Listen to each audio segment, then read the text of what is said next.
Je me souviens, ça a débuté comme ça. C'était la fin de mes années lycée.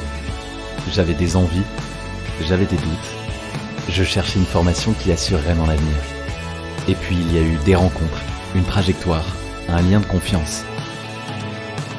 Je me souviens du jour de la rentrée, de l'appréhension forcément, beaucoup d'attentes.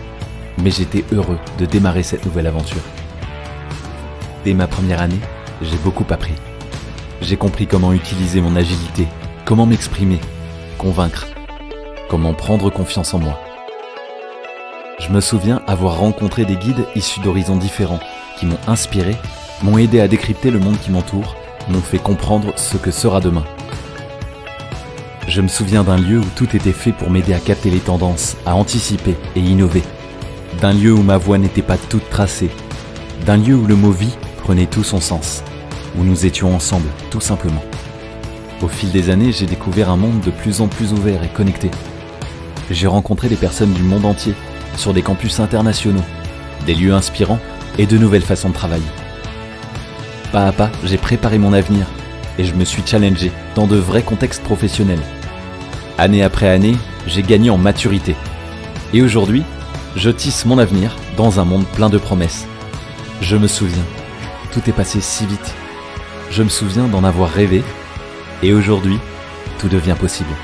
Ce sera demain et ce sera ici.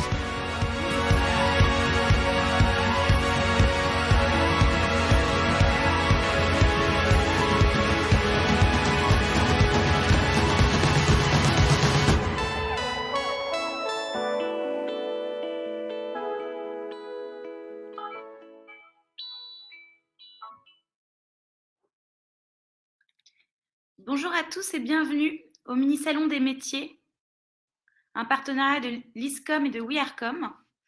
Alors je pense que les slides... Ah voilà. Alors aujourd'hui, on va traiter des métiers de l'événementiel et de l'influence. Et nos speakers sont Stéphane Bouillet, directeur général de Influence for You, donc comme son nom l'indique, une agence d'influence, et Valentin Hamar, responsable communication de Sodexo, la multinationale française. Alors, WeAreCom, qui sommes-nous? On se présente assez vite. Alors, on est un accélérateur de communicants à Paris et en province. On a l'objectif de faire accélérer la transformation de notre métier et de promouvoir sa valeur ajoutée. Et nous sommes une team de professionnels passionnés par la communication. On a à la fois un média et un club dédié aux annonceurs.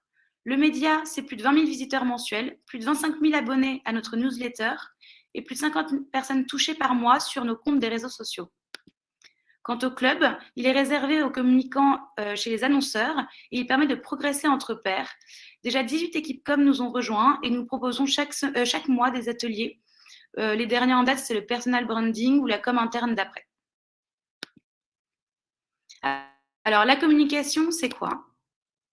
Alors, Richard Branson, gérant de l'entreprise Virgin, définit l'influence comme ça. La différence entre la manipulation et l'influence, c'est que dans l'influence, les deux parties sont gagnantes. Alors, 3 objectifs sont communs à toute action de communication. Le principe, c'est de se faire connaître pour développer la notoriété de marque, se faire aimer et du coup se rendre attractif pour convaincre de passer à l'action, donc d'acheter. Alors, 2 choses à savoir en communication. Il y a le B2C, business to consommateur, où l'entreprise commercialise des marchandises ou des prestations auprès du grand public, donc vous et moi. Et le business to business, où l'entreprise commercialise des marchandises et des prestations auprès d'autres entreprises. Alors, les techniques de consommation, il y a la consommation média ou traditionnelle, la télévision, la radio, le cinéma, l'affichage, la presse et Internet. Et la communication hors média, dont fait partie l'événementiel et l'influence, à travers les foires et les salons, le sponsoring, également la promotion des ventes, le marketing direct et les médias sociaux. Alors, est-ce que la communication est faite pour vous? 9 points clés pour être un bon communicant: être créatif, faire preuve de stratégie, de planification, avoir un excellent relationnel, avoir un très bon rédactionnel également, il faudra beaucoup écrire, rester toujours curieux et polyvalent, être très réactif et savoir évoluer. Alors, quelques phrases de DIRCOM pour illustrer tout ça. Françoise Bresson, la directrice de la communication et du RSE de Nestlé Waters, affirme: une dimension essentielle qu'il ne faut pas négliger aujourd'hui est le digital. Il convient d'être capable d'activer avec le digital des publics bien plus larges. Et Xavier Rivoire, directeur de la communication chez Decathlon United. En événementiel, le bon partenariat est celui qui permet aux deux marques de se connaître l'une dans l'autre. Alors, les métiers de l'événementiel et de l'influence. Qu'est-ce que l'événementiel? Avec le développement d'Internet et l'engouement des réseaux sociaux, les métiers et stratégies de l'événement se multiplient. L'organisation d'événements contribue à développer la notoriété d'une marque ou accompagne le lancement d'un produit. L'événementiel est un milieu stimulant et créatif. Il permet d'offrir une expérience, de renforcer un lien affinitaire, de générer une émotion à travers une créativité mémorisable. Afin d'évoluer dans le secteur, les profils ont généralement le goût du relationnel, le sens des dernières tendances ainsi qu'une approche créative, sans oublier les dimensions logiques et organisationnelles. Alors, des exemples d'événements en B2B, il y a le lancement de produits, la conférence de presse, les journées d'études, les team building, les congrès et les conventions, et enfin les séminaires internes. Quant au côté B2C, c'est donc les événements grand public, il y a les foires et les salons, tous les événements sportifs et les festivals. Qu'est-ce que l'influence?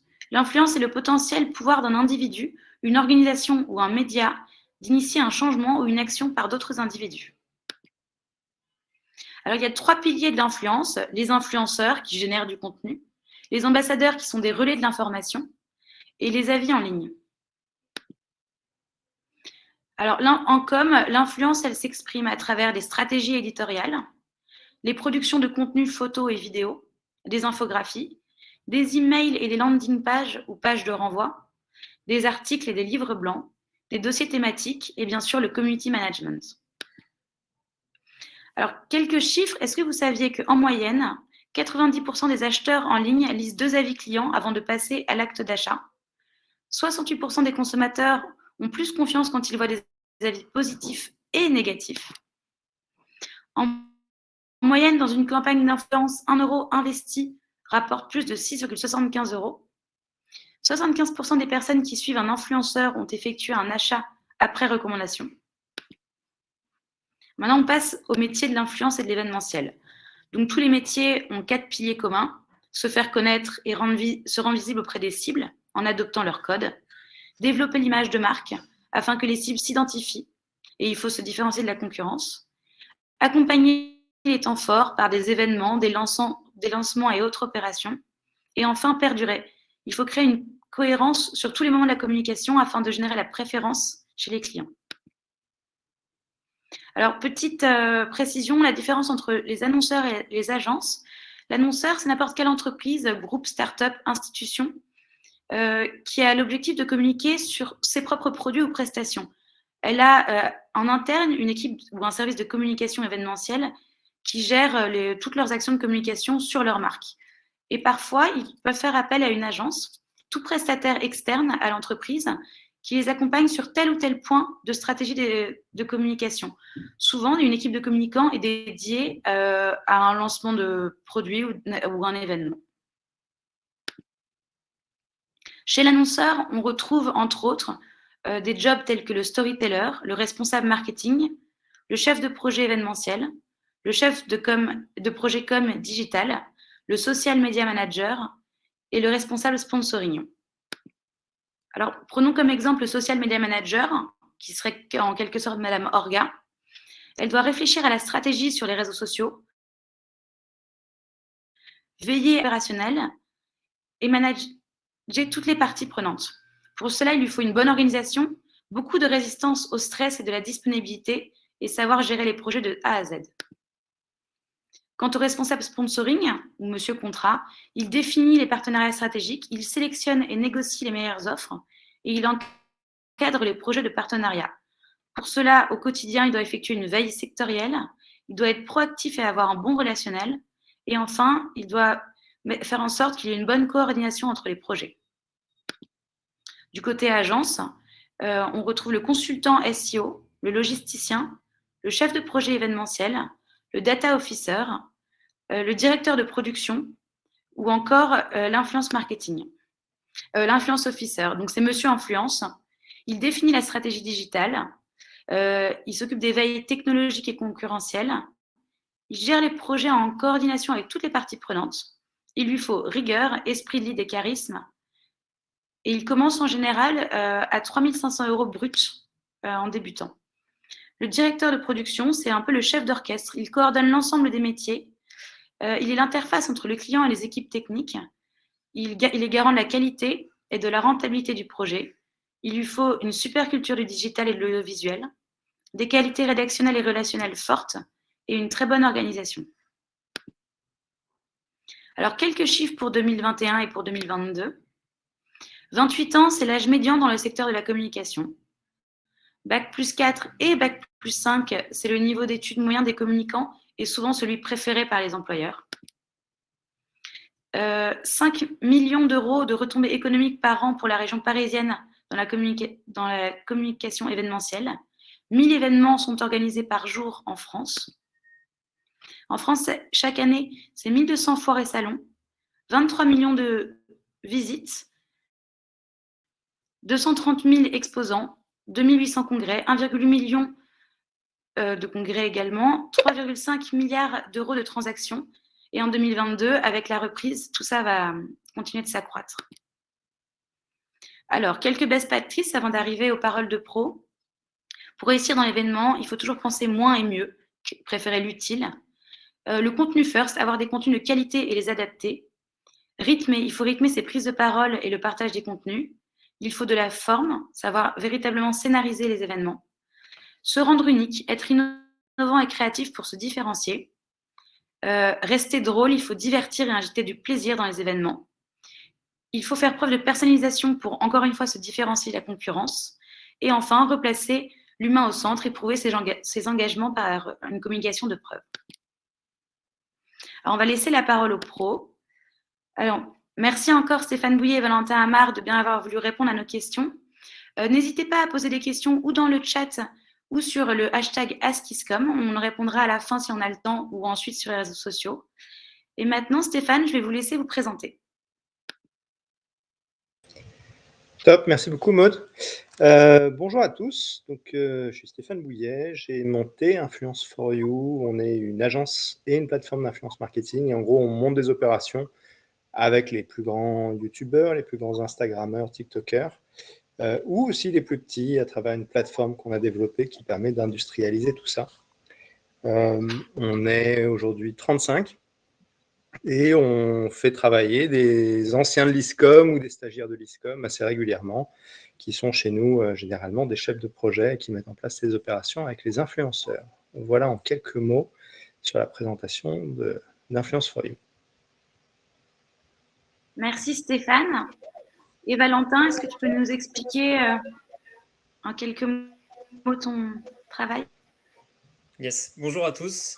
Alors, je suis responsable communication pour le groupe Sodexo France et on va aujourd'hui vous parler de mon expérience au sein de la Maison Le Nôtre, qui est du coup la branche luxe de Sodexo et pour laquelle j'ai travaillé notamment sur les événements majeurs que sont la Ryder Cup et la Coupe du Monde de rugby. Et je vais vous montrer des exemples par la suite sur notre éventail de services au sein de Sodexo.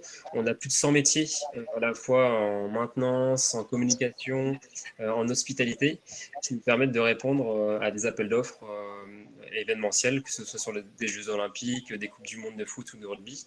Et donc, on a un large panel finalement de services pour répondre aux besoins clients sur site et en dehors des sites événementiels que sont par exemple les stades, ça c'est sur site, et hors site c'est tous les événements qui sont créés de A à Z, par exemple dans un champ pour un festival de musique.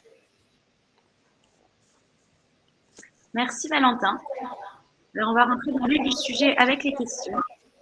Question 1, pourquoi et quand avez-vous décidé de vous orienter vers la com ? Stéphane, je vais vous laisser commencer. C'est une bonne question. En fait, moi, je n'ai pas trop décidé de commencer dans la com. C'est arrivé un peu par hasard. Au début, j'ai monté plusieurs boîtes. J'ai travaillé dans le marketing. J'étais directeur de marketing de Mappy. J'ai fait du conseil. Et puis un jour, mon frère m'a dit, tiens, si on montait une boîte ensemble. Et il m'a dit, j'ai vu Netflix aux États-Unis. Ils échangent des CD par la poste. Et ça, c'était il y a très longtemps. C'était en 2008. On pourrait faire la même chose dans le jeu vidéo. Donc, on a commencé à envoyer des CD par la poste, des CD de jeux vidéo, les échanger sur un site qui s'appelait Gamoniac à l'époque. Et puis un jour, il y a un YouTuber qui a fait un tweet qui a dit « Ah, c'est super Gaymoniac ». Ce YouTuber s'appelait Diablo X9, un YouTuber de jeux vidéo. Et avec un tweet, il a fait exploser notre serveur. Donc voilà, tout était arrêté. On s'est dit « Mais c'est bizarre, qu'est-ce qui se passe hein ?» Et donc on a décidé, pour promouvoir notre site d'e-commerce de jeux vidéo, de travailler avec les YouTubers. Donc on a fait des événements, des soirées.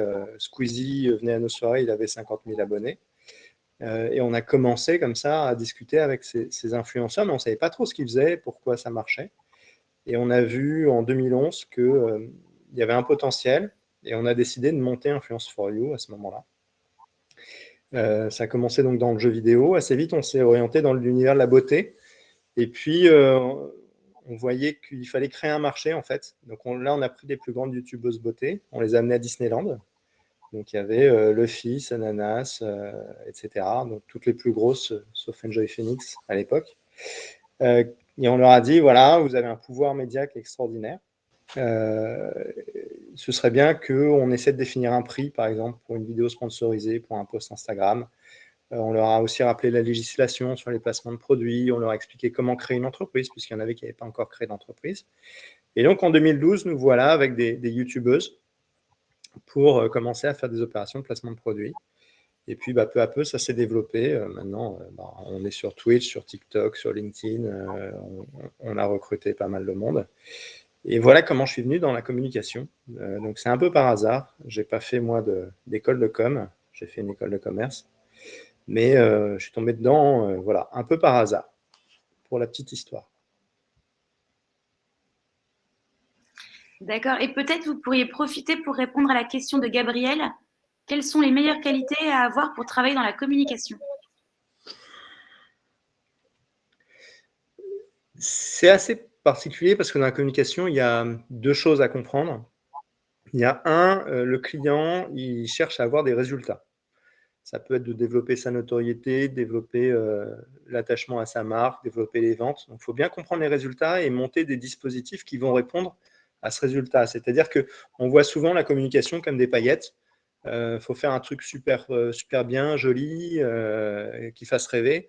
Mais en fait, non, en fait, il faut répondre à des objectifs de la marque et essayer de les atteindre. Et donc, en fait, pour être un bon communicant, il faut à la fois allier ces aspects, on va dire, analytiques, de réponse à un besoin, et en même temps des aspects plus créatifs, parce que à la fois, il faut trouver le bon concept, l'idée qui va marquer, mais en même temps, trouver les bons médias. On ne fait pas la même chose sur TikTok, sur Pinterest, par exemple, ou dans une pub à la télé, ou quand on fait un événement. Donc, c'est à la fois de la créativité, mais en même temps de l'analytique. Et c'est ça qui, pour moi, fait un bon communicant. D'accord, merci beaucoup Stéphane. Alors Valentin, pourquoi vous voulez vous orienter vers la com? Et puis si après, vous voulez répondre aussi à la question de Gabriel. Yes. Alors pour ma part, j'ai fait STAPS. J'ai pas du tout fait une école de communication.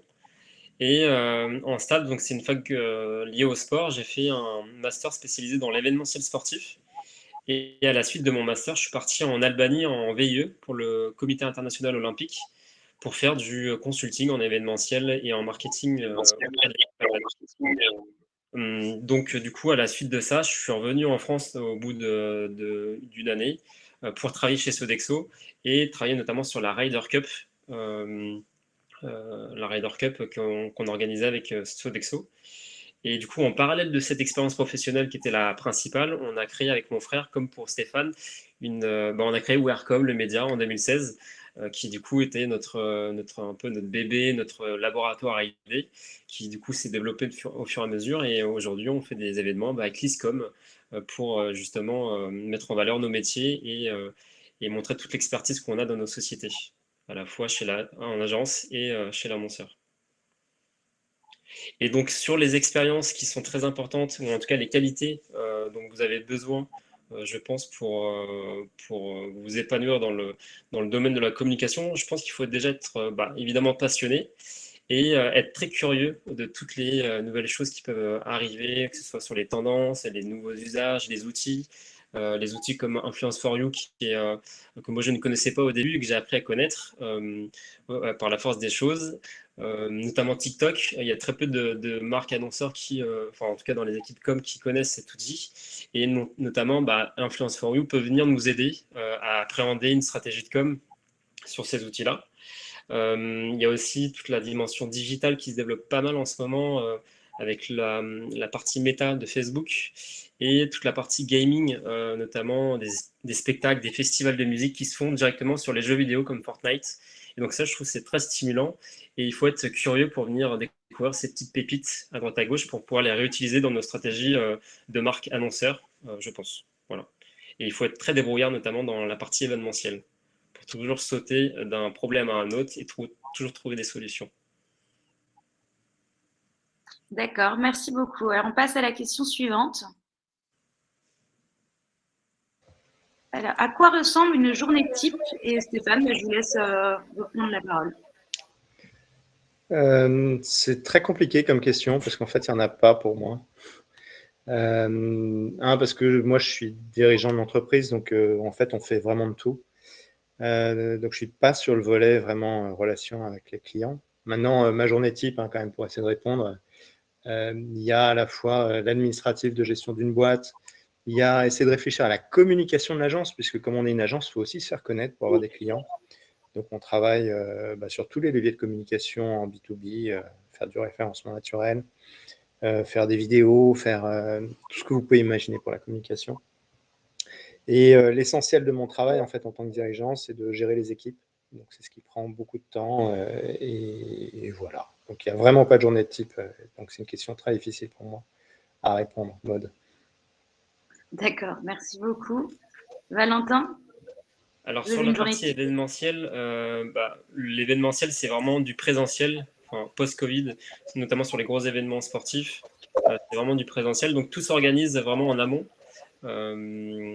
avec l'équipe. Donc il y a un gros travail avec les équipes, à la fois les chargés, les responsables et les agences qui nous accompagnent sur la préparation. Donc c'est vraiment le gros du boulot.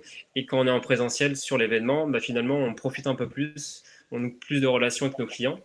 Et la particularité notamment de Sodexo, quand on travaille chez Sodexo sur la partie événement, c'est qu'on est un peu chargé d'affaires, commercial et en même temps communicant. Parce que du coup, l'événement qu'on a en gestion, donc généralement c'est des appels d'offres. Par exemple, les Jeux Olympiques, quand vous les regardez à la télé, c'est un appel d'offres qui est nommé par le CIO et il va attribuer des lots d'hospitalité à des marques, notamment comme Sodexo, qui va du coup devoir se faire sa rentabilité sur ces lots-là, que ce soit la gestion des sites propres, donc des stades. Et dans les stades, il y a des loges qu'on loue ensuite à d'autres clients ou des agences qui vont ensuite commercialiser ces lots-là. Et donc, toute la partie commerciale se fait en amont de l'événement. Et ensuite, nous, on vient faire la gestion hospitalité durant l'événement avec des équipes. On peut avoir des équipes de plus de 1000 personnes, des intérimaires qui viennent faire le service des convives sur la partie food. Il y a aussi l'expérience des animations pour vraiment donner une expérience client et utilisateur sur site.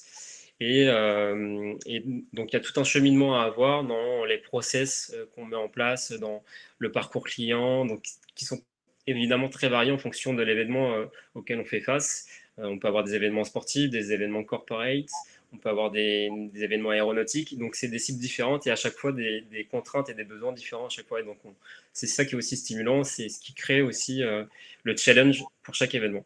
Et donc, c'est jamais les mêmes journées. D'accord, merci beaucoup. Alors, il y a 2 questions sur la communication à l'international. Est-ce que l'anglais et les langues étrangères sont indispensables? Et quels seraient les conseils pour travailler à l'international dans l'événementiel? Alors, pour l'anglais, c'est la base, on va dire. C'est la base, mais pas d'inquiétude. Si vous n'êtes pas bilingue au premier abord, avec l'expérience, ça va venir au fur et à mesure. Quand je suis parti en Albanie, je ne parlais pas du tout anglais et j'ai appris vraiment sur le terrain. Donc, il n'y a pas d'inquiétude à avoir sur ce côté-là. Évidemment, il faut le travailler, mais avec l'expérience, ça va vraiment se développer sur ce point-là. Il n'y a pas de doute à avoir. Concernant ensuite l'expérience à l'international, après, c'est à vous de choisir, en tout cas de vous guider sur ce qui vous plaît le plus, ce qui vous drive votre motivation. Si vous avez envie de travailler sur des événements sportifs qui vous fascinent, essayer de contacter les responsables ou directeurs de ces événements-là directement sur LinkedIn, faire un peu d'influence du personal branding pour les attirer et avoir des stages, des postes en CDI. Ce qui fonctionne le mieux dans l'événementiel sportif, notamment à l'international, c'est la partie, c'est des postes en intérim, parce que du coup, les événements sont récurrents et de manière annuelle, ou sont récurrents tous les 3 ans. Et donc, c'est vraiment du one-shot et on ne va pas vous recruter en CDI, sauf sur des grosses boîtes comme Sodexo. Donc, c'est vraiment de l'intérimaire, ce qui permet aussi de développer son expérience au fur et à mesure des événements qu'on peut développer avec ces marques-là. D'accord, merci beaucoup. Est-ce que Stéphane, vous avez quelque chose à ajouter sur l'international? On va dire, enfin, chez nous, on fait beaucoup d'international, on fait plus de la moitié de notre chiffre d'affaires à l'international. Et on travaille avec aussi bien des marques étrangères que des influenceurs étrangers. Donc, c'est quelque chose qui est très recherché chez nous. Et on essaie à la fois parler anglais, mais si possible d'autres langues, l'allemand, l'italien, le portugais, l'espagnol. Donc, voilà, c'est une recherche, c'est un vrai plus si vous voulez vous faire embaucher de bien parler anglais. Et donc, n'hésitez pas à le mettre en avant. Dans nos métiers, c'est bien, quoi. Très bien, merci beaucoup. Alors, la question 3. Qu'est-ce qui est le plus stimulant dans votre métier? Stéphane, je vais vous laisser reprendre la parole encore. Ce qui est très stimulant dans l'influence marketing, c'est que c'est un métier qui est très nouveau. Ça croît de 50% par an. Il y a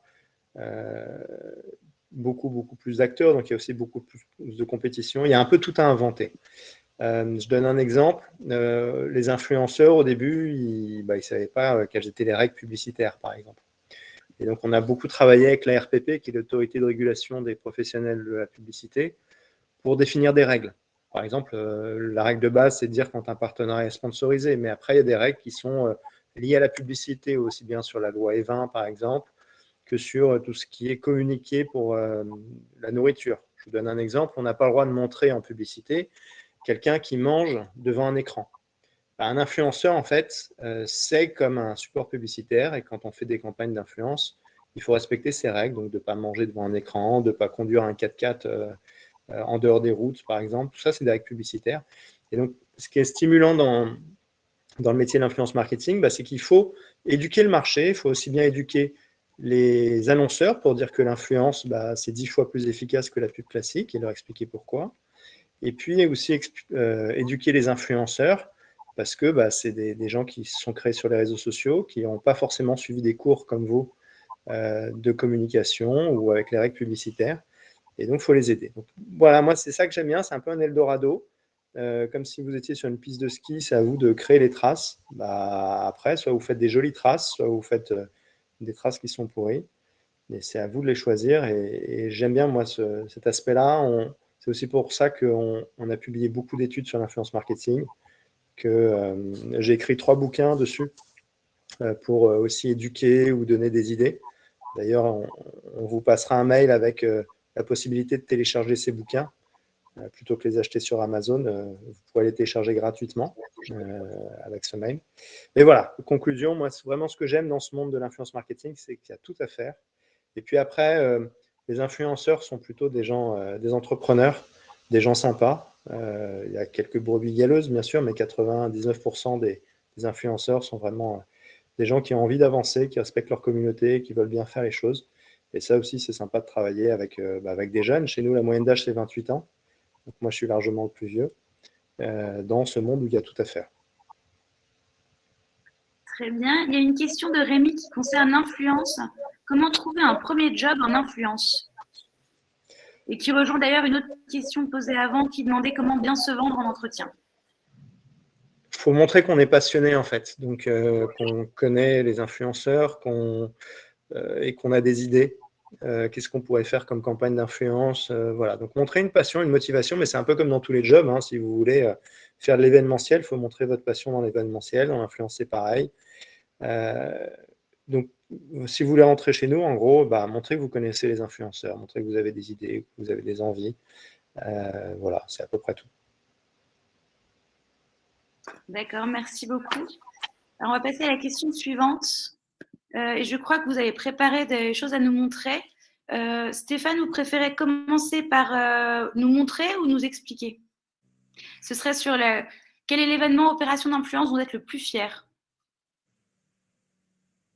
On va montrer la vidéo. D'accord. Mais peut-être que Valentin n'a pas eu la question avant, mais je ne sais pas si vous voulez y répondre peut-être. Oui. Sur la partie stimulante du métier dans l'événementiel, ce qui est stimulant, c'est à la fois les différents événements sur lesquels on peut travailler, que ce soit, comme je le disais, des événements aéronautiques, des événements sportifs, et même sur les événements sportifs, moi j'ai fait Roland-Garros, j'ai fait l'Euro 2016 et la Ryder Cup, qui est le championnat de golf mondial. Et à chaque fois, c'était des cibles et des événements vraiment différents sur lesquels on apprend beaucoup, notamment sur notre audience, sur la cible, et sur lesquels on va aussi rencontrer de professionnels différents. Et généralement, les professionnels qu'on rencontre sur ces événements majeurs deviennent ensuite aussi nos amis dans la vie, parce que ça lie vraiment beaucoup d'émotions dans ces gros événements sportifs qui se pérennisent finalement sur notre parcours professionnel, et on rencontre souvent les mêmes personnes sur les événements sportifs et l'événementiel en général, et ce qui nous permet aussi de découvrir plein d'autres métiers comme l'audiovisuel, le live streaming. Moi, j'ai appris à connaître le milieu du live streaming, notamment avec la Ryder Cup.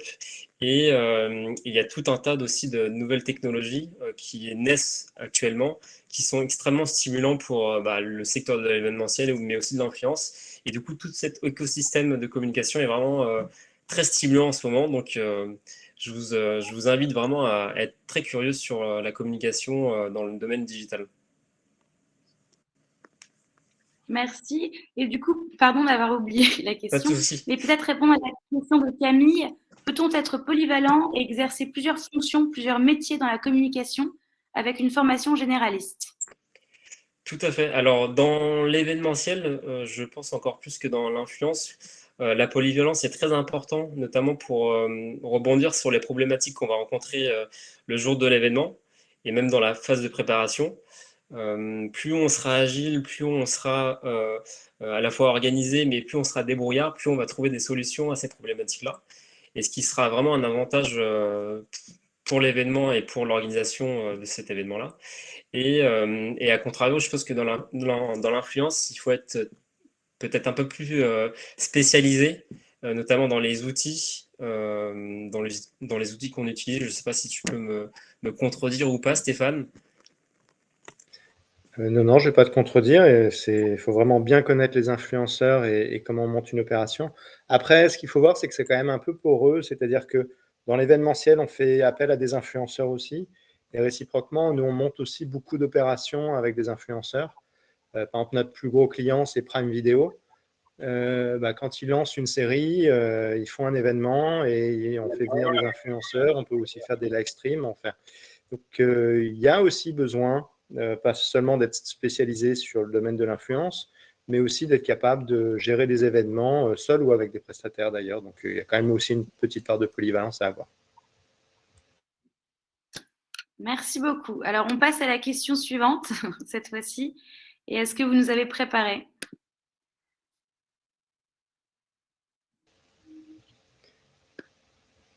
Oui, Un blackout se répand sur Instagram. 500 000 interactions, 4 millions de vues sur Instagram, 6,5 millions de personnes touchées, un taux d'engagement multiplié par 5 sur les réseaux sociaux. 6 millions de Français souhaitent inscrire le féminicide dans la loi. Une vingtaine d'influenceuses ont posté un carré noir sur Instagram, inscrit dessus la date de naissance et de mort digitale de leur compte. Pendant 2 jours donc, elles n'ont rien posté sur leur compte. Toutes les 48 heures, en France, une femme décède sous les coups de son compagnon.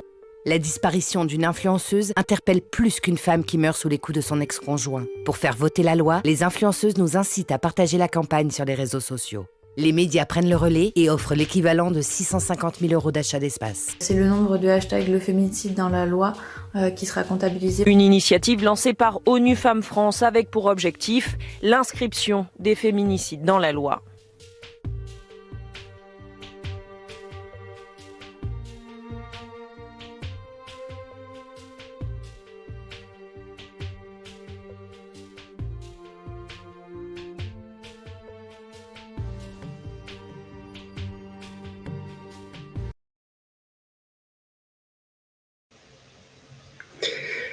Donc voilà, c'était l'opération d'influence dont on est la plus fière. Il y en a plein d'autres, hein, mais en gros, on ne fait pas que mettre en avant des produits de beauté ou des produits de grande conso avec des influenceurs. On essaie aussi d'avoir un enjeu sociétal. C'est un exemple de campagne. On en a aussi fait d'autres pour Amnesty International, pour SIDAction, etc. Celle-là a eu un gros impact puisqu'on a gagné 12 prix de communication avec cette campagne. C'est une opération qui nous tient beaucoup à cœur parce que 65% des employés d'Influence for You sont des femmes, parce qu'on s'est vraiment beaucoup impliqué sur cette campagne-là. Et on voit que l'influence marketing peut changer le monde pour apporter des bonnes choses. Donc voilà, c'était pourquoi est-ce qu'on était fiers de cette campagne parce que c'était une très belle action et qui nous a beaucoup touchés.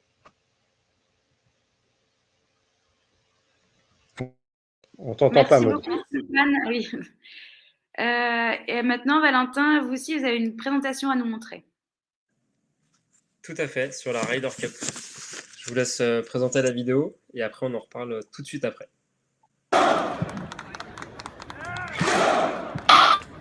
Une ambiance digne des stades de football. Entre supporters américains et européens venus assister à la Ryder Cup. Et certains sont bien loin des standards du golf. Je viens de Manchester, en Angleterre. On est un groupe de 11. Ils sont là-bas dans la tribune. C'est dingue cette ambiance. Vive les USA! Plus de 200 000 fans sur 3 jours venus du monde entier pour acclamer l'icône Tiger Woods et la crème du golf mondial. Une Ryder Cup organisée en France pour la première fois. 12 Américains contre 12 Européens. Ne rien rater, même à distance. Puis, bouger rapidement pour se rendre au trou suivant. Nous, on vient du Minnesota. Je peux vous dire qu'on est là pour les 3 jours. 3 jours de spectacle.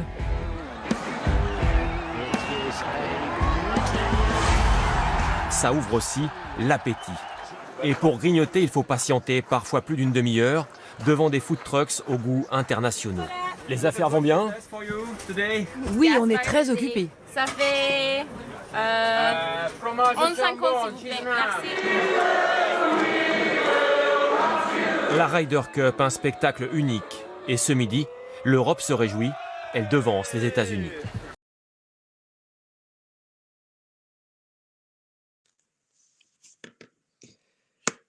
Hop. Du coup, voici la Ryder Cup. Donc c'est le plus gros événement golfique au monde. Et c'est dans le top 10 des événements sportifs mondiaux. Alors, Sodexo était l'organisateur de la partie hospitalité et de la partie food, mais pas seulement. Quand on parle d'hospitalité, c'est toute la partie loge des structures qui ont été montées. Notamment la structure, la grande structure qu'on a vue sur laquelle le public était, c'était la hauteur de l'Arc de Triomphe, pour vous donner un ordre d'idée. Sur site, donc il y avait plus de 51 000 personnes par jour en présentiel, et Sodexo devait nourrir ces 51 personnes.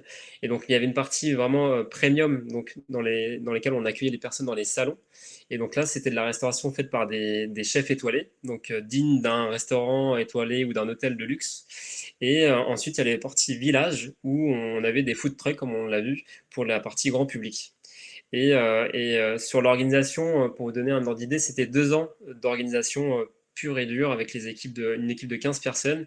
Et le jour de l'événement, donc c'était 3 jours d'événement, il y avait 2000 personnes juste pour Sodexo, pour organiser la partie maintenance, logistique et food de la partie premium et grand public. Et donc ça, c'était un travail 24 heures sur 24 sur la partie présentielle et physique de l'événement. Donc pendant 3 jours, on était non-stop sur l'organisation. On faisait la partie food toute la journée non-stop. Et après, on faisait la partie logistique pour venir réalimenter toutes les cuisines, tous les offices la nuit, donc avec plein de semi-remorques qui alimentaient en continu nos gros frigos réfrigérés. Et pour vous donner un ordre d'idée, La Ryder Cup, c'est l'un des plus gros événements organisés en 2018 par Sodexo. Et maintenant, on va organiser, je ne sais pas si vous le savez, mais Paris 2024, on a le village olympique qui est donné à Paris, à Sodexo, pardon.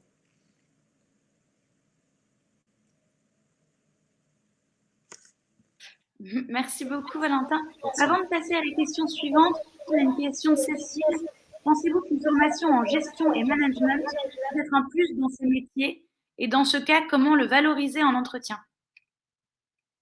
Alors, évidemment, le management, notamment pour la Ryder Cup, pour la gestion d'un événement sportif ou autre, c'est véritablement un atout, notamment pour coordonner toutes les parties prenantes, mais aussi pour l'influence. Quand vous avez des influenceurs à gérer, à manager, c'est aussi un plus forcément. Et il y avait la partie management et quelque chose d'autre, tu disais, Maud? Comment le valoriser en entretien? Et comment le valoriser en entretien? Le plus simple, c'est de donner des exemples concrets de management que vous avez pu faire en entreprise ou même dans des actions de bénévolat. Si vous avez organisé je sais pas, des crosses, si vous avez monté votre petite entreprise, si vous managez dans cette entreprise ou dans ces actions de bénévolat des personnes, c'est vraiment un plus et puis c'est concret. Merci beaucoup. Stéphane, est-ce que vous avez quelque chose à ajouter sur la formation en gestion et management?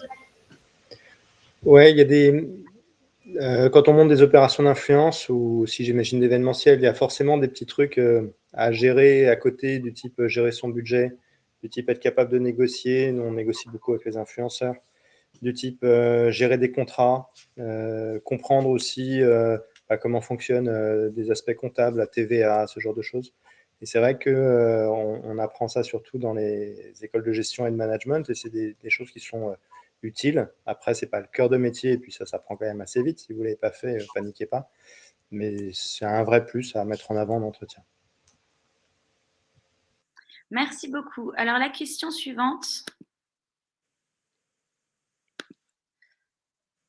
Alors, quelles sont les grandes évolutions de l'influence et de l'événement? Valentin, vous pouvez commencer. Alors, les grandes évolutions de l'événementiel, ça a été, comme je pense pour beaucoup de secteurs, ça a été le Covid et la digitalisation de nos modes de vie et de modes de travail, notamment avec le télétravail, et ce qui a induit pour nous, en tout cas en B2B et B2C, l'utilisation de plateformes digitales pour faire nos événements. Parce que l'usage maintenant, c'est plus de rester à la maison ou de rester dans des espaces de coworking et d'assister à des événements en distanciel. Et donc là, c'est vraiment réinterpréter et réinventer toute l'expérience utilisateur qu'on peut avoir sur l'événement présentiel, le réinventer de manière digitale. Et comment on accueille, comment on donne des émotions finalement par des plateformes digitales, comment on vient animer finalement cette expérience. Et malgré tout, je pense que la partie présentielle va rester. On va avoir notamment pour nos clients un peu plus premium, on va peut-être leur laisser le choix de rester en présentiel. Et pour peut-être le grand public sur des événements plus un peu plus peut-être plus, comment dire, B2C, leur laisser le choix entre le présentiel ou le distanciel et avoir des rémunérations différentes. Si on vient en présentiel, c'est peut-être un peu plus cher. Et si c'est en digital, ce sera moins cher. Je crois que c'est Énergie qui a opté pour ce mode de business, notamment sur des festivals de musique pendant le Covid. Et après, notamment, ce qui apporte plus d'avantages dans la partie digitale, c'est qu'il n'y a plus de contraintes finalement physiques qui sont très lourdes dans la partie événementielle. Et du coup, les plateformes digitales viennent faciliter tout un tas, toutes ces contraintes qu'on avait initialement. Mais du coup, il y a d'autres contraintes qui se mettent au jour, en lumière, puisque notamment pendant le Covid, on n'avait pas du tout les mêmes réflexes et les mêmes usages que sur la partie présentielle pour le digital. Et du coup, je pense que dans le futur, l'événementiel sera plus, ça sera du coup un mix entre le virtuel et le réel, et donc un événementiel hybride qui est déjà en cours de naissance. Hein. Et du coup, l'influence, Merci beaucoup. l'influence finalement vient non, travailler en concert avec l'événementiel hybride. Et du coup, ça crée un écosystème qui est du coup durable et beaucoup plus performant, je pense, que précédemment, post-Covid, enfin avant Covid, pardon. D'accord, merci beaucoup à vous Stéphane. Les grandes évolutions de l'influence, en fait, ce qu'il faut comprendre, c'est qu'il y a déjà eu un énorme bouleversement avec les réseaux sociaux. Si je prends des chiffres, il y a quelques temps, enfin, la moyenne des Français passait il y a encore un an à peu près 4 heures par jour à regarder la télé. Et votre génération passe 4 heures par jour non plus à regarder la télé, vous ne regardez plus la télé, c'est fini. Mais vous passez ce temps-là derrière votre smartphone. Et donc la principale évolution, en fait, elle a eu lieu, c'est un formidable basculement des médias depuis les médias traditionnels vers les médias digitaux, en particulier les réseaux sociaux, et donc aussi vers les influenceurs. Et ce qui se passe dans les métiers de la communication, ça a toujours été la même chose, c'est que l'argent des annonceurs suit les médias. Donc, avant, ils investissaient, ils mettaient des millions d'euros dans la pub télé. Comme la pub télé va se casser la figure parce qu'il y aura de moins en moins de monde, les budgets vont aller vers les réseaux sociaux et en particulier vers l'influence marketing, avec toujours un petit décalage, toujours un rattrapage. Et donc, la grosse évolution qu'il va y avoir, ça va être des basculements massifs de budget d'annonceurs vers les réseaux sociaux et vers les influenceurs. Après, ils ne vont pas dépenser l'argent comme ça, les annonceurs. Ils vont dire, OK, mais je veux des résultats. Et donc, le gros challenge de l'influence marketing, ça va être de montrer par A plus B que les campagnes d'influence qu'on fait apportent des résultats. Alors, vous allez dire, comment on fait ça ? Soit vous avez des liens traqués, vous êtes en mesure de le faire. Maintenant, si vous travaillez pour un marchand de yaourt, vous n'allez pas calculer les ventes de yaourt, c'est compliqué. Donc, ce qu'il faut faire, c'est mettre en place des mesures qui montrent la performance. Et par exemple, ça peut être des pré- des post-tests. C'est avant la campagne d'influence, on avait une intention d'achat de mon yaourt Danone qui était de 15, et après, elle est passée à 25, par exemple. Donc, c'est ce genre de mécanique qu'il faut faire. Donc, l'évolution qu'il va y avoir, il va y avoir des budgets qui vont arriver massivement sur l'influence marketing, mais ça va perdurer que s'il y a la preuve des résultats. Ensuite, il y a des évolutions autres qui arrivent, c'est forcément les médias sociaux changent en permanence. Avant, c'était Facebook, maintenant, vous savez comme moi que ça n'existe plus. Avant, c'était Instagram, c'est en train de basculer sur TikTok. Demain, ce sera sans doute un autre réseau social qui arrivera, on ne sait pas lequel c'est. Donc, c'est ça qui est intéressant dans le métier de l'influence marketing, c'est que ça bouge tout le temps. Et faut être adapté aux nouveaux réseaux sociaux, aux nouvelles problématiques et aux nouvelles contraintes des réseaux sociaux. Travailler avec des gens sur TikTok, avec des TikTokers, c'est pas la même chose que de travailler avec des gens sur Instagram, par exemple. Donc voilà les évolutions qu'il y aura dans les métiers d'influence marketing. Et donc ça veut dire d'être davantage orienté sur de la data et aussi conserver de la créativité parce que les opérations qui marchaient hier, elle ne marche plus aujourd'hui, il faut être aussi créatif et en trouver d'autres. Mais ça, c'est le concept même de la publicité, on va dire. Les spots publicitaires d'il y a 20 ans, ce n'est pas les mêmes que les spots publicitaires d'aujourd'hui. Donc, vous devez toujours vous réinventer. Et ça aussi, c'est quelque chose qui est assez sexy parce que vous n'allez pas faire la même chose dans 2 ans. Si vous rentrez chez nous, vous ferez des choses différentes dans 2 ans, dans 5 ans, etc. Après, il y avait une question sur est-ce que les maths sont nécessaires de Jade. Non. En gros, vous devez faire des additions, des multiplications, des règles de 3, des pourcentages, savoir calculer un taux d'engagement moyen, par exemple, ce genre de choses. Mais en gros, ça va s'arrêter là. Vous n'allez pas faire des intégrales, des dérivés, ce genre de choses. Donc, c'est des maths de niveau 3e qu'il faut savoir faire. Après, si vous n'allez pas faire une règle de 3, il faut quand même le faire.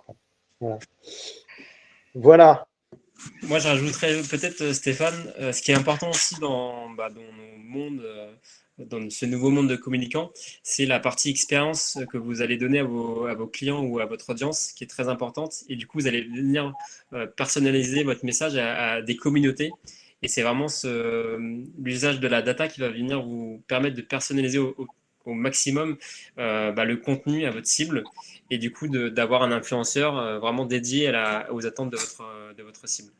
Et moi, ce que je trouve vraiment fou en ce moment, notamment avec le changement de la bascule de Facebook sur l'univers méta, c'est tout ce qu'on peut voir notamment en événementiel sur la partie jeu vidéo avec Epic Games, qui a organisé un concert avec Travis Scott il y a un peu plus de 2 mois, qui a organisé un concert en live sur Fortnite. J'ai trouvé ça, l'usage était fou. Donc c'est vraiment un monde en perpétuel mouvement et ça ne va pas s'arrêter de sitôt, je pense. Merci beaucoup. Alors justement, Valentin, il y a une question pour vous qui concerne les événements sportifs. Yes. Est-ce que ça signifie que vous organisez des déplacements de supporters ou alors sur les réseaux? En quoi votre travail consiste dans ces événements-là? Alors, mon travail, c'est un travail je suis un peu la tour de contrôle en fait, je fais de la gestion de projet et je suis la tour de contrôle sur toutes les parties prenantes. Donc, par exemple, sur des événements premium comme la Ryder Cup, on va faire des appels d'offres auprès de prestataires qui vont venir nous donner un ajout de valeur dans notre expérience client, dans tout le parcours client. Et par exemple, quand vous venez sur la Ryder Cup, il y a un voiturier qui va venir au pied de votre porte, vous chercher avec vos bagages, qui va mettre les bagages dans la voiture et ensuite qui va vous amener à l'aéroport. À l'aéroport, vous allez aller dans une loge qui sera dédiée avec votre nom, qui sera personnalisée avec vos attentes. Et ainsi de suite, dans l'avion, ça sera la même chose jusqu'à l'arrivée sur site de l'événement. Et donc, nous, on va contrôler toute la chaîne de valeur du parcours client, que ce soit le transport, l'hôtel, la restauration, l'expérience sportive, donc l'événement en lui-même, et ensuite le retour à la maison avec le chemin inverse. Et donc, ma mission, moi, c'est vraiment de contrôler toutes ces parties prenantes. Dans l'événementiel, vous pouvez travailler soit sur la partie transport, soit sur la partie maintenance, donc par exemple la fourniture d'énergie, la fourniture je sais pas moi, de traitement d'eau. C'est très varié l'événementiel, hein. L'audiovisuel. Vous pouvez travailler en communication sur la partie digitale, la partie communication interne d'une entreprise sur l'événement, la partie externe. Donc c'est vraiment très varié. Il y a vraiment un champ des possibles, un panel vraiment large de métiers possibles sur l'événementiel, que ce soit en communication ou dans les métiers qui tournent autour de cet écosystème-là. Et dans l'influence, ça sera exactement la même chose, que ce soit chez l'annonceur ou en agence. Merci beaucoup. Alors, une question conseil pour les futurs communicants. Yes. Avez-vous un conseil à donner aux futurs communicants qui vous écoutent? Stéphane, je vous laisse commencer. Ouais, j'en ai un seul. C'est d'être curieux. Parce que le monde bouge tellement vite que si vous ne regardez pas ce qui se passe autour, vous n'apporterez pas de valeur à vos clients. Et deux, vous allez vous faire bouffer. Voilà, si vous faites encore de la publicité print, par exemple, et que vous n'avez pas vu que le monde changeait autour de vous et que c'est du digital, c'est un peu dommage.